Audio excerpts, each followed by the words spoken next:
Mr. Cunningham, welcome to the TV studio. Thank you. I wanted to bring you in to talk a little bit about writing. You teach writing, is that correct? Yeah, that's correct. What qualities do you look for in a high school writer? So in a student, what qualities do you look for? I'm looking for the quality of ideas above anything else. So I'm looking for how well are my students able to not only articulate their ideas, but even to have them in the first place. So depending on what they're writing about, I'll be looking for something I'm not taking as much time to deal with grammar, usage, mechanics, those sorts of things, if the argument comes through clearly, or if their ideas are synthesized in a way that makes sense to the reader. Very good. In film and video, where we are, we sometimes have scripts that we write. So we use Amazon Storywriter, and some of the encouragement that I give my students is I say, save the stories about the ninjas, save the UFOs, the bodies in the trunk, all those different kinds of stories. I say save that for your second story when we're writing scripts. But what is your advice kind of for students who are kind of looking at that, fiction versus nonfiction? Do you teach in both types of writing? I haven't taught as much in terms of writing fiction or sort of creative writing. Most of what I've taught students to do is analyze, as to create arguments and sort of write in a more academic nonfiction register. But I have taught fiction before, and what I ask is essentially for students to put themselves into the characters first and foremost. And I find that if they are doing something outlandish like ninjas or superheroes, it's going to be a lot harder to actually put themselves into those characters for any number of reasons. So tell me about, very good. So tell me about kind of like your own writing and kind of how you started becoming a writer or being interested in writing. What was that like for you? That's a good question. So I have developed my own writing style over the past, several years, and what kicked me off was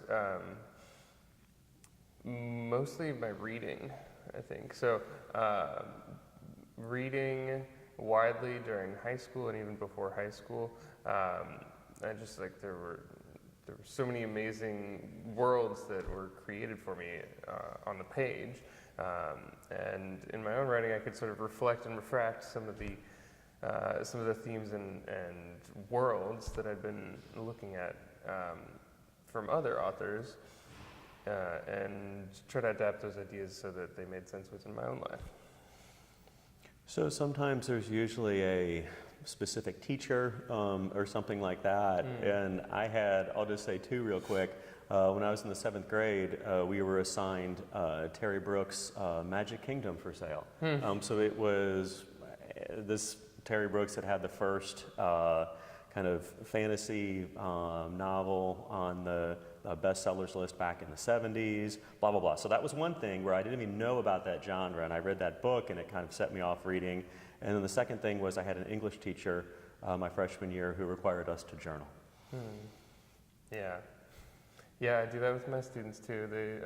They write every day for at least 5 minutes about whatever they want to write about. But so my teachers, in terms of the books that I was reading, was C.S. Lewis. I don't know if you read the Lion, the Chronicles of Narnia. Yeah, Chronicles of Narnia. In 4th and 5th grade, that was really revolutionary for my worldview. And the book 1984, I was assigned in my junior year of high school, which is the age that my students all are, and so 1984 was another sort of watershed moment for me. 1984 was a very, very big one. Did you have Brave New World as well? I did. Aldous Huxley? Yeah. Okay. Because in one of the books that I read when I was in college was by a guy named Neil Postman. It was called Amusing Ourselves to Death. And what he basically posits in that book is that the world is more like Brave New World, where it's the things that we like a lot that could destroy us, as opposed to 1984, where it's Big Brother and things that we're afraid of that will destroy us. But as a media educator, I'm always thinking about what the difficult assignments are, what the stuff is that's fun. But what do you think between the two of them? Is it what we're scared of, or is it the things that are fun that will be the undoing of civilization? It's the carrot and the stick, right? So there's a little bit of both. I mean, you see, not only do we see the same thing that Neil Postman was worried about happening increasingly with phones and social media and other new technologies that are being born that are drawing us away that are drawing us to be more distracted and sort of more fickle sometimes. And you see the things that we are afraid of, and politicians playing our fears rising to the fore as well. So I think there's like a happy mixture of dystopian authorial reality in the world right now. What do you do, last question, what do you do when you kind of come across a bit of student writing where, I'll just give an example, where a student kind of outlines their struggle with social anxiety, or you get a paper that comes in that's like, this is talking about a topic that we really don't discuss or talk about. How do you kind of look at that, kind of the student expression, and then kind of what's discussable, what's gradable? How do you go down that path, Mr. Cunningham? I'm happy when I get those types of student writing. I feel number one that my students are able to be vulnerable and to access some deeper part of themselves in their writing, and number two that they're actually thinking about it. And when you're thinking about it, an experience that's important to you or sensitive or emotional, and you're putting that on paper, I, as a grader, am going to be very generous, just in terms of like, wow, this is a really tough idea to get across for anybody, and maybe this is your first time trying to do that in writing.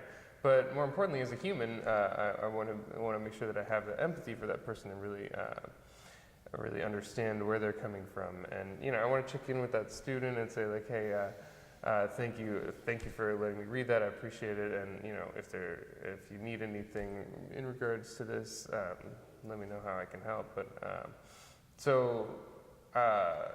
and I also thank them for sharing that kind of writing with me, because I think it's so important that we talk about the hard things to talk about, and sometimes the best way to do that is through writing. So, any questions you have for me? So, what connections do you see between, I suppose, video production and the world of writing? I think that at any age level, kindergarten through college, when you're doing media, there is the point where you're planning, and then there's the point where you're doing. Mm-hmm. And it's going to be a mix. I think that lots of times when students see the lights, the microphones, the cameras, they want to jump into the doing, which is fine lots of times, but it's sometimes a couple steps to start the writing. Mm-hmm. And the way I start with the students is there a plan with pencil and paper? Okay, so if you don't want to do pencil and paper, can we jump to Google Drive? Okay, so start writing in Google Drive. Okay, we got that. Okay, well, what about 2 columns?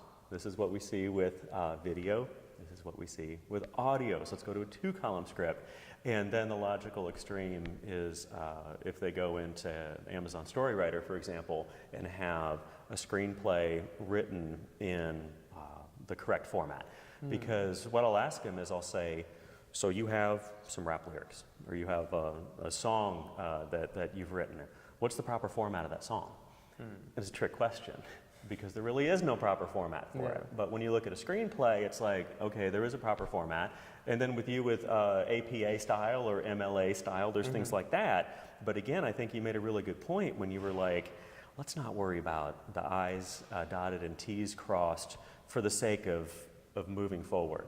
So I think it really begins with writing, it begins with clear thinking, but then you don't know what could potentially go viral. Absolutely.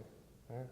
But anything else you want to mention before we close out? No, thanks so much. I appreciate the opportunity to come in here and have this chat. Awesome. Appreciate your time, Mr. Cunningham. Awesome.